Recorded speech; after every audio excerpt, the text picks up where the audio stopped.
বিসমিল্লাহির রহমানির রহিম।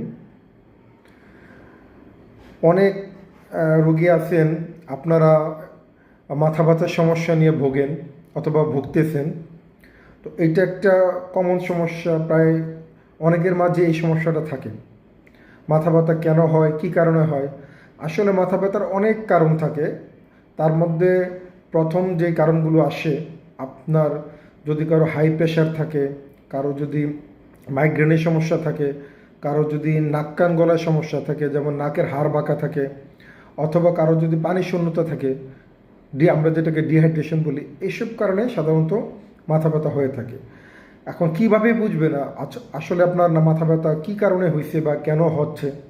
সাধারণত যে মাথা ব্যথাগুলো প্রতিদিন হয় বা দীর্ঘদিন ধরে হয়, সেই মাথা ব্যথাগুলোর কারণ হয়ে থাকে নাক কান গলার জন্য। প্রথম যে সমস্যা হয় যে কারো যদি নাকের হাড় বাঁকা থাকে, কারো যদি নাকের সাইনাসের সমস্যা থাকে, এই ধরনের সমস্যা থেকে হতে পারে।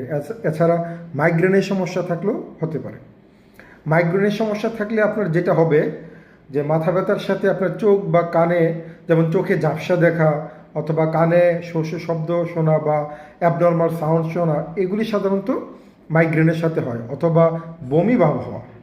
আর নাক বাঁকা বা নাকের হাড় বাঁকা থেকে যে মাথা ব্যথা হয়, এটা সারাক্ষণই মাথা ব্যথা আপনার লেগেই থাকে।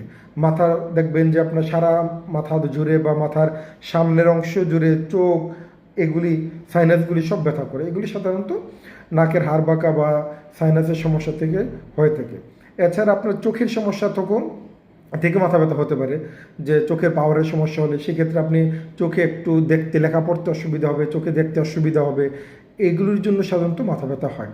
তবে মাথা ব্যথার বেশিরভাগ কমন কারণ হচ্ছে সেটা হলো মাইগ্রেন এবং নাকের হাড় বাঁকা থেকে এবং সাইনাসের সমস্যা থেকে। তাই আপনি মাথা ব্যথার সমস্যা যদি ভুগে থাকেন বা দীর্ঘদিন যাবৎ মাথা ব্যথার কোনো সমস্যা সমাধান না পেয়ে থাকেন, তাহলে অবশ্যই একজন নাক কান গলার ডাক্তার দেখাতে পারেন। এবং আমাকে যদি দেখাতে চান, তাহলে ইম্পেরিয়াল হাসপাতাল, Hossain market, Tongi, Gazipur, room number 317, এই ঠিকানায় যোগাযোগ করতে পারেন। ধন্যবাদ।